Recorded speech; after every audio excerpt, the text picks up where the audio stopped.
I want to talk a little bit about Doom as well.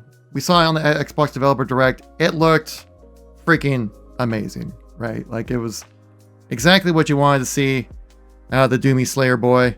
Just going out there, slaying all the demons, and giving you all the good stuff. And I love the thing about this Developer Direct when they showcased with Doom, the Dark Ages, that it was so gameplay focused, right? Like, yeah, you had people coming in and telling you about what the game's about, right? But if you quickly, within like the first minute of the video going live, or this video, they go right into gameplay experiences, right? Things you can do with the game. And I think that was like a big emphasis that we had with Doom, the Dark Ages. Like, they were showcasing the gameplay, all about this like single player experience. But the thing that actually we've had in Doom for the last 2 iterations that is actually not coming with Doom, the Dark Ages, and that's no multiplayer this time around for Doom, the Dark Ages. Which I was like, okay. I mean, I kind of understand why. Because when you think of Doom, you think of the single player, right? When you think of Doom 2016, you think of that single player experience. So you think about Doom Eternal, you think about the single player experiences, and you don't really think about the multiplayer at all. I think Doom 2016 really did try to bring in multiplayer along with Doom. But I remember like Doom 2016, like I had a full-fledged multiplayer. Like, it was like arena style shooter, really trying to bring back that classic multiplayer experience that you had with Doom back in the day, right? I never got really a chance to play because I never really actually played Doom 2016. I definitely listened to the soundtrack more than actually playing the game. But from all accounts, from what I heard, that like it was a good multiplayer. It wasn't really anything that might be something that's like, oh my god, you need to jump in and you have to play it kind of experience. But it's like, if you really like Doom and you want to keep experiencing it, the multiplayer is there for you to join in, which kind of gives you back to like classic vibe, right? Of like early 2000s games like Halo, for example, right? Or even Call of Duty at the time, where you mainly bought games for the single player experiences, and multiplayer was just like a nice little cherry on top, you know, a nice little addition, but wasn't like the main focus. But now we've seen so many games just become strictly multiplayer games that like now you fully expect each multiplayer to release to be like a full-fledged, like the main source of what you play, and the campaigns there just to kind of bring you in, where like the multiplayers that make you stay. Where now, I don't think it really is the case anymore. We're like, it's all about the multiplayer, but I think Doom is a different kind of beast where you actually don't really play for the multiplayer at all. And then Bethesda, or I should say id, recognized this right here, saying that why there's no multiplayer in Doom, the Dark Ages, which is like literally you're getting less game, but I don't think people are going to be very upset about this. The developers at id did confirm that the game only has a single player campaign, only because they wanted to go all in on the campaign. So it's campaign only. We made that decision really from the jump. We wanted to basically free ourselves to create things like the Atlan and, you know, the mech experience and the dragon experience, which is just like, you get to fly like a digital dragon in the game. It's so freaking cool. And those are both almost like mini games within the game. So we know our campaigns are, to the great extent, what people come to modern Doom games to play. So we decided to put all of our efforts behind that and really create the biggest Doom game we've ever made. And I think that totally makes sense, right? Like, if anything, I think there's other games out there that should just kind of drop the whole multiplayer side of things and then just go for really well done campaigns. Another game, the first game that comes to my mind with that would actually be Gears of War. Like, I know there's a whole competitive scene with Gears, and that would officially kill it off completely because you literally just couldn't play multiplayer. But the scene there really isn't that significant, because especially for how expensive it is for esports to have like for Gears, I don't think it'd be financially viable.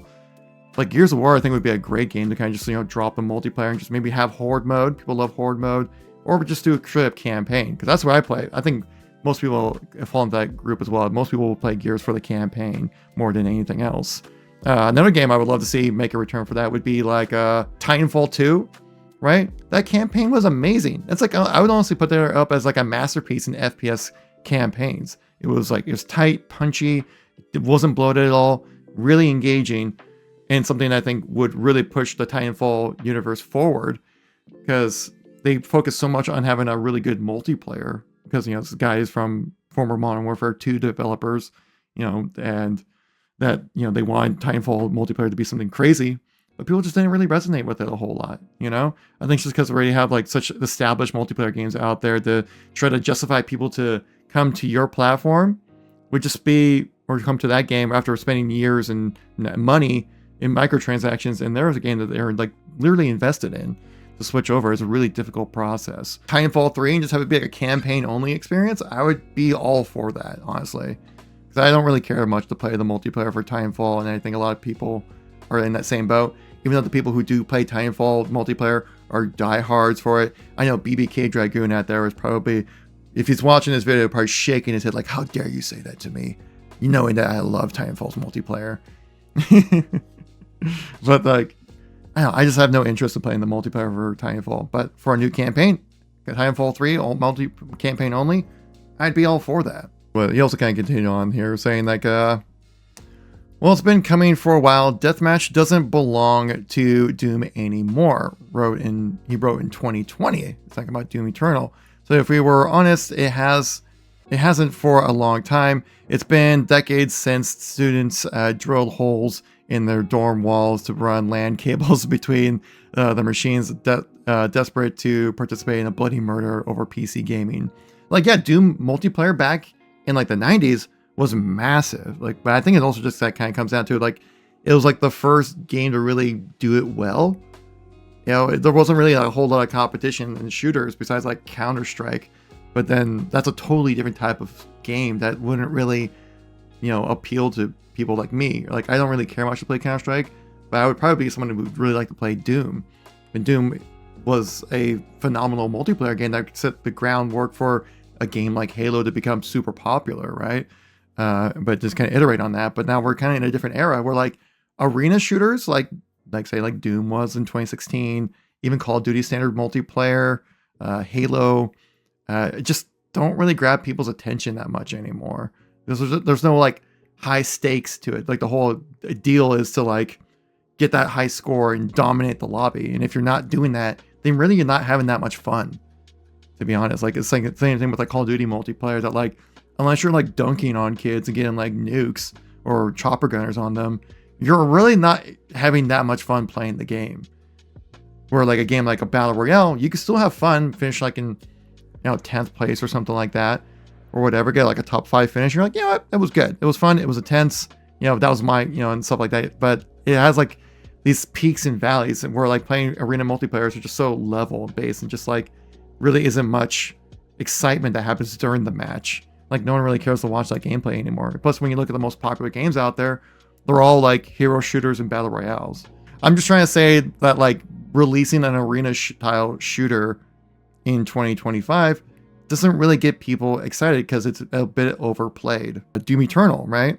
They released a multiplayer for this game as well, and it actually was really well received. But it was like a totally different style. It was a 2v1, and you could probably guess why they probably went 2v1.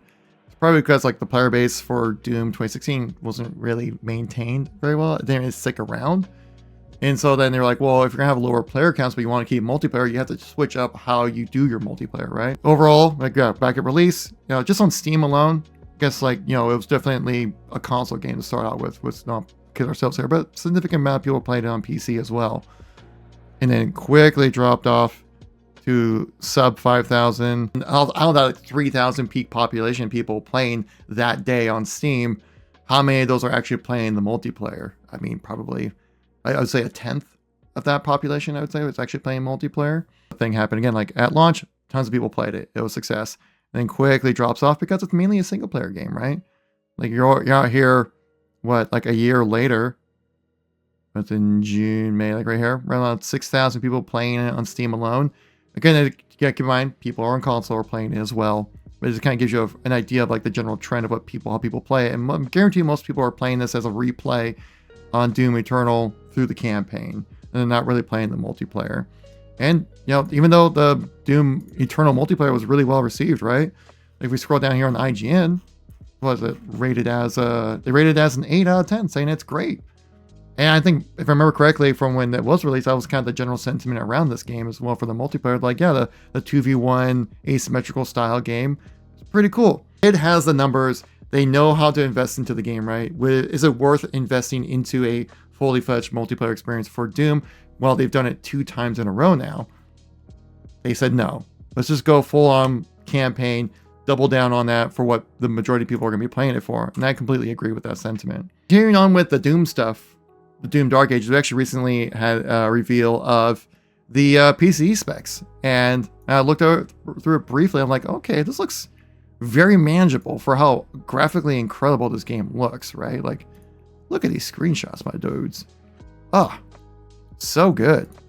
This is incredible. I just love this screenshot so much. But yeah, I was looking through like some of the specs here. Like, let's go for like recommended, right? Which would be like your typical experience, right? So if you PC players out there, you'll get a chance to know what you need. So for 1440p at 60 frames, high video settings, that's the recommended settings, which I love how they put to the resolution in there. So many times they just say recommended. You're like, well, what's recommended to you? 1080p 30 frames? Ew, gross. They mentioned here for the CPU of it, being an AMD Zen 3 or Intel 12th generation with 3.2 gigs, 8 cores, 16 threads, or better. An example would be like an AMD Ryzen 7 5700X or an Intel i7 12700K.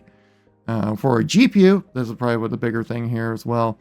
It says for NVIDIA or AMD hardware, ray tracing capable GPU with 10 gigabytes of dedicated VRAM or better. An example would be an NVIDIA 3080, which is like a 4-year-old graphics card now at this point, because I think it came out in 2020, if I remember correctly. Or an AMD Radeon RX 6800. So, that's for recommended, being a 3080. So I'm happy about that. So we're starting to see games starting to start push a little bit towards like for recommended experiences being pushing towards that 480 series, but 480 should still be like that top tier high end experience for those people out there. Savage KevinKoolx, what's up, girl? Thanks for coming by. Thanks for lurking. Appreciate you. 32 gigabytes of RAM for the system, and also saying you want to play, of course, you play on NVMe or SSD with available 100 gigabytes of storage. Which, if it's actually just 100 gigs for Doom: The Dark Ages, that's pretty well optimized when it comes to file size as well. Like, think about it compared to like Call of Duty, dude. Like, those games are massive. Actually, how big is Call of Duty? Okay, it might be a little tricky to see here on stream. Black Ops 6 Warzone is 60 gigabytes. The campaign for Black Ops 6 is 68 gigabytes. The multiplayer is also 64 gigabytes. For just Black Ops alone, what that would equate to quick maths. That's 189 gigabytes if you want the full experience of Black Ops 6. Now, if you want to play Doom: The Dark Ages at like ultra, so let's go with the minimum spec here. So what do you at least need to be able to play this game, right? At 1080p 60 frames, which I would say is a minimum spec, right, for low video settings. They expect to have like a AMD or Intel that has like 3.2 gigahertz. So they say example would be like an AMD Ryzen 7 3700X or an Intel Core i7 10700K.